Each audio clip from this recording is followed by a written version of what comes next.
नमस्कार। पहले तो आप सबको हार्दिक धन्यवाद कि आप इस चैनल पे आए। मुझे ना सोशल मीडिया आता है, ना सेल्स मार्केटिंग आता है और इसलिए मुझे नहीं मालूम आपको चैनल मिल गया तो ये मेरी खुशकिस्मती है कि आप यहाँ पे आ गए। और हो सके तो आप इसे जितना शेयर कर सकें उतना अच्छा है। मेरा नाम कंसर्न इंडियन है और एक्चुअली कंसर्न इंडियन की जगह आप मुझे कंसर्न हिंदू समझे।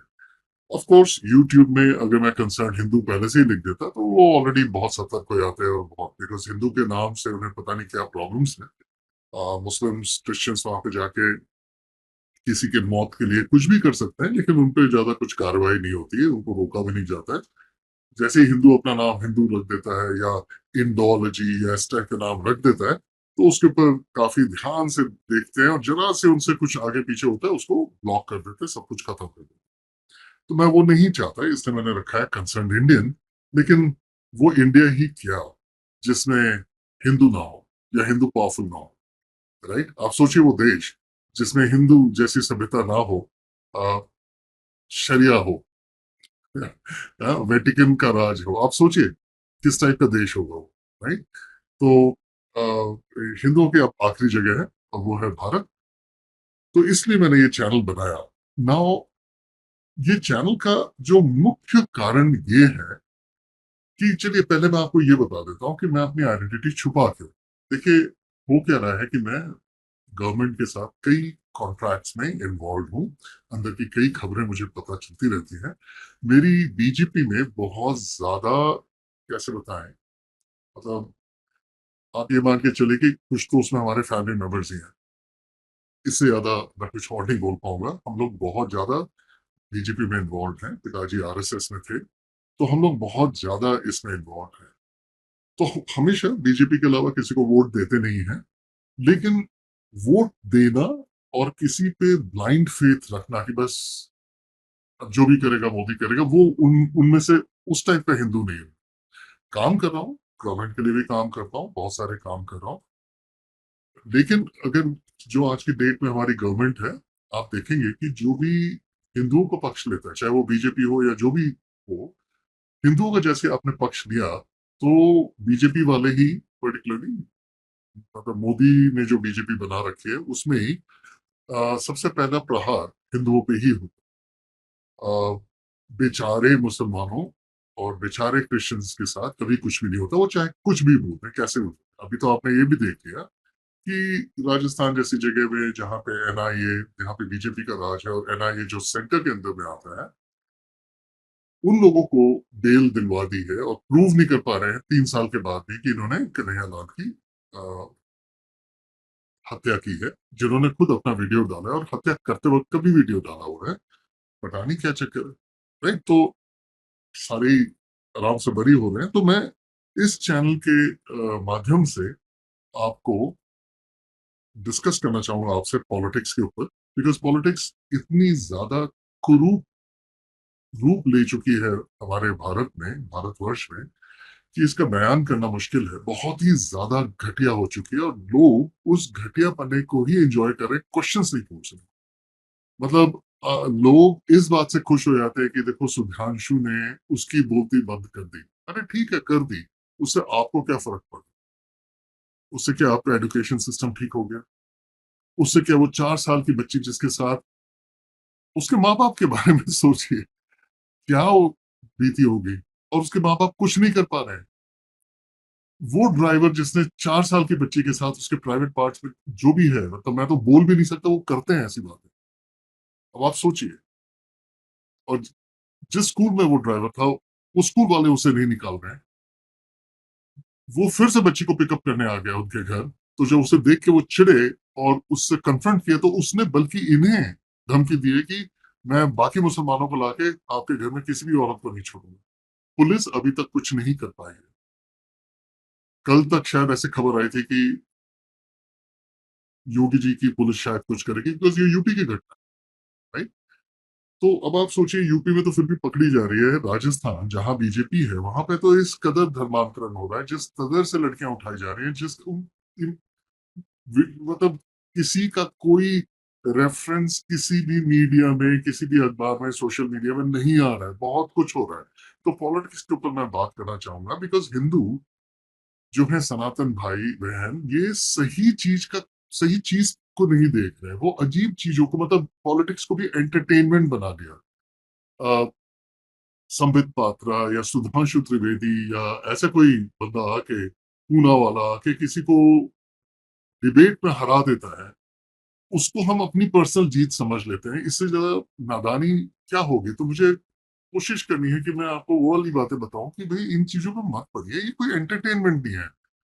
Politics is not entertainment, it is very serious.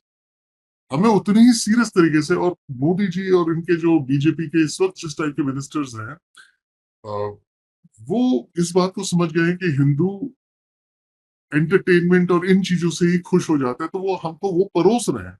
उन्हें मालूम है कि मुसलमान को सही चीजें चाहिए, उन्हें उन्हें रियल पावर चाहिए। वो ऐसे एंटरटेनमेंट से नहीं मानेगा। तो उन्हें वो रियल पावर दे रहे हैं, उन्हें पैसे दे रहे हैं, उनके सर्टिफिकेशन उनको करने दे रहे हैं, हलाल सर्टिफिकेशन, जो बिल्कुल इलीगल है हमारे भारत में, लेकिन वो चल रहा है। पैरेलल इकोनॉमी खड़ी हो रही है। तो इसलिए पॉलिटिक्स पे बात करना जरूरी है। हिंदूज के बारे में बात करना जरूरी है बिकॉज हिंदूज ही सबसे बड़े दुश्मन बन चुके हैं आज के डेट में दूसरे हिंदुओं के लिए। मानते ही नहीं है अंदर में शायद किस टाइप का सेकुलरिज्म है कि उनके सामने जो घटना घट रही है उसके बावजूद भी बोलते हैं कि सारे ऐसे नहीं। कुरान उन्होंने पढ़ी भी नहीं है। तो मैं अब हिंदुओं के बारे में या हिंदुओं को सजग करने वाली बातें करना चाह रहा हूँ। इसमें हिंदुओं के सामने जो इतने गहरे डेंजर्स हमारे को फेस कर रहे हैं, इतने खतरनाक सिचुएशन में हम लोग, मुश्किल से 15-16 साल है हमारे पास, बस इससे ज्यादा नहीं है। आप बिल्कुल दिमाग से निकाल दें कि हमारे पास 50-60 साल है, कुछ नहीं। 15-16 साल भी अगर तो हम लोग लकी रहे तो, बिकॉज जनगणना में हमें ये नहीं पता चल पा रहा है कि इनकी तादाद कितनी है। इतनी ज्यादा हो चुकी है कि 2020 में मोदी जी ने जब शुरू किया था जनगणना, उसे रोक दिया था कोविड के कारण, लेकिन कोविड को खत्म हुए कितने साल हो गए, उन्होंने शुरू नहीं किया, क्योंकि उसी बीच में उनको काफी कुछ पता चल गया और तब से वो एकदम ही कैसे बताऊं, पिछ गए हैं मुसलमानों के लिए। ठीक है। हम लोग को क्या क्वेश्चंस पूछना चाहिए और हम क्या नहीं पूछ रहे, उसके ऊपर मैं गौर करूंगा इस चैनल में। और हमें किन चीजों के लिए लड़ना है? हम अजीब अजीब चीजों के लिए लड़ रहे हैं कि मीणा के लिए ये क्यों नहीं मिला, यादव के लिए ये क्यों नहीं मिला, या मुझे मालूम भी नहीं एक्चुअली रिजर्व कैटेगरीज कौन कौन सी होती हैं। अ, मतलब इसलिए नाम लेना भी मुश्किल हो रहा है। मतलब लोग आपस में इसलिए लड़ रहे हैं कि मुझे क्यों नहीं मिला, गुज्जर को क्यों नहीं मिला, जाट को क्यों नहीं मिला, या मिल गया मुझे नहीं मालूम किसको रिजर्वेशन है किस नहीं। मतलब मुझे सारी इन कास्ट सिस्टम के बारे में ज्ञात है नहीं, क्योंकि असली हिंदुओं को तो कास्ट सिस्टम वैसे भी नहीं मालूम होता है, क्योंकि हमारी चीज है भी नहीं। तो डिवाइड हमको कर रहे हैं, हम उन पे कंसंट्रेट कर रहे हैं, लेकिन उस डिवीजन के कारण आप सब, हम सब मारे जाएंगे, उस पर कोई फोकस नहीं है। दूसरे जो रिलीजन है वो कितने डेंजरस है और किस तरीके से वो आगे बढ़ते जा रहे हैं और किस तरीके से हमें दबोचते जा रहे हैं। और मैं वो सारी बात करना चाहूंगा इस चैनल के माध्यम से, जो मीडिया, सोशल मीडिया तो छोड़े, हो तो पता नहीं क्या हो रहा है, जो हमारी मेन स्ट्रीम मीडिया है, अर्नब गोस्वामी जैसे लोग जो बात ही नहीं करते हैं कुछ चीजों पे, जैसे मणिपुर तो कभी हुआ ही नहीं, राइट। कई चीजें वो बताते ही नहीं है, तो वो कभी डिस्कस नहीं होती, तो मैं उन पे डिस्कस करना चाह रहा हूँ। और ऑफ कोर्स मोदी के ऊपर काफी बात करूंगा। मुझे मालूम है लोग मुझे गालियां देंगे।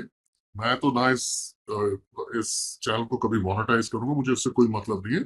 भगवान देवी देवताओं का आशीर्वाद है मुझ पे कि मेरी रोजी रोटी चल रही है, मुझे किसी की चंदा लेने की जरूरत नहीं है। मैं ये नहीं कह रहा कि चंदा लेना बड़ी बात है, मैं बोल रहा कि मुझे जरूरत नहीं है, लेकिन मैं बस चुप नहीं रह पा रहा हूँ। मुझे ये बताना जरूरी है, मैं अपना कर्तव्य समझता हूँ कि बाकी हिंदुओं को जागरूक करूं। इसके पश्चात कि मुझे हिंदू ही सबसे ज्यादा गाली देंगे, शायद डरते हैं, शायद क्या है मुझे नहीं मालूम, सेक्युलर है या हमारा एजुकेशन सिस्टम ने हमारे को इस तरीके से ब्रेन वॉश कर दिया। लेकिन मैं फिर भी इस पे अडिग रहना चाहता हूँ, तो इन टॉपिक्स पे डिस्कस करूंगा। हाँ, आप लोग मुझे इस बात के लिए भी अटैक करेंगे कि मोदी जी के लिए क्यों बोल रहे हो।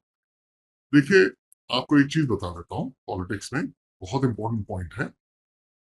पॉलिटिशियंस पे कभी भी विश्वास नहीं करना चाहिए। पॉलिटिशियंस बोल क्या रहे हैं, पॉलिटिशियंस दिखा क्या रहे हैं, इस पे विश्वास बिल्कुल मत कीजिए। सिर्फ उस पे विश्वास कीजिए कि वो कर क्या रहे हैं, बाकी सब दिमाग से निकाल दीजिए। स्पीचेस सब देते हैं, झूठ सब बोलते हैं, ठीक है। अगर झूठ बोलना नहीं आता तो पॉलिटिक्स में क्यों हो गए। वोट दीजिए, विश्वास मत, वोट दीजिए विश्वास मत। मैंने मोदी को वोट दिया है 3 बार, विश्वास नहीं करता हूं क्योंकि मुझे उससे काम करना। अगर मैं आश्वस्त होकर बैठ जाऊं, पैर पे पैर धर के, हाथ पे हाथ धर के कि नहीं अब तो मोदी करेंगे, वो कुछ नहीं करने वाले, कर भी नहीं रहे। Because most of the Hindu आश्वस्त होकर बैठे हुए हैं। हिंदू हृदय सम्राट क्या तो शब्द बोलते हैं मोदी के लिए। अरे नहीं है भाई वो बकवास है ये सब। तो ये अपने दिमाग से निकाल दीजिए। जिस दिन आप ये देखना शुरू करेंगे कि वो बोल क्या रहा है और कर क्या रहा है, इसमें कितना बड़ा अंतर है, तब आप मेरी बात से एकदम एग्री करेंगे। लेकिन ठीक है, तब तक मैं गाली खा लूंगा, मुझे कोई ऐसी दिक्कत नहीं।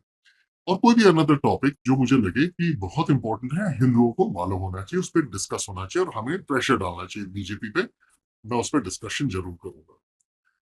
हाँ, इसमें मैं पहले आपको बता देता हूँ, इस चैनल में आपको क्या नहीं मिलेगा वो है एंटरटेनमेंट नहीं मिलेगा। देखिए, मैं कोई श्याम शर्मा टाइप का आदमी नहीं हूँ जो हिंदुत्व को बेचूंगा अपने टीआरपी बढ़ाने के लिए, उससे कोई मतलब नहीं है।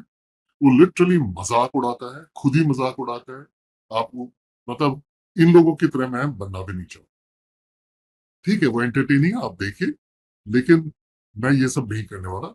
ना मैं इसमें कोई अश्लील शब्दों का प्रयोग करने वाला हूँ। मुझे लगता है कि जो मर्द है या जो जिसमें पुरुषार्थ है, उन्हें इन शब्दों का, घटिया शब्दों का प्रयोग करने की कोई जरूरत ही नहीं है। उनका कॉन्फिडेंस ही काफी है। आंखों में आंखें मिला के आप बात कर सकते हैं। गुस्से में भी आपको फालतू के शब्द बोलने की जरूरत नहीं है, उससे जो पॉइंट है उसकी अहमियत खत्म हो जाती है। बात की अहमियत हमें खत्म नहीं करनी है, इसलिए मैं उससे बकवास नहीं करने वाला। अ, बस यही है। मैं इसको मोनेटाइज भी नहीं करने वाला।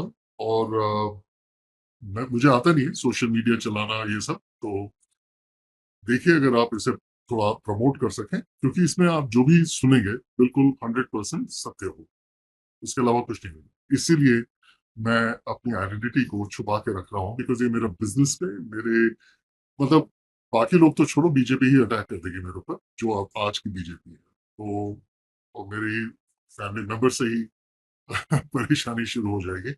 तो इन चीजों को ध्यान रखते हुए मैंने ये चैनल शुरू किया है। पता नहीं सक्सेसफुल होगा या नहीं होगा। अगर मैं सिर्फ 20 25 50 लोगों को कभी भला कर सकूं, उनका भी सोच थोड़ा सा बेहतर कर सकूं, तो मैं अपने लिए ये मान के चलूंगा कि मैंने बहुत बड़ा अचीवमेंट हासिल कर लिया है। ठीक है, तो आपसे विदा लेता हूं और मैं आशा करता हूं कि आप इसे सब्सक्राइब करके मेरे जो भी वीडियोस आएंगे आप उसे देखिए। मैं ये नहीं कह सकता कि मैं हर हफ्ते करूंगा।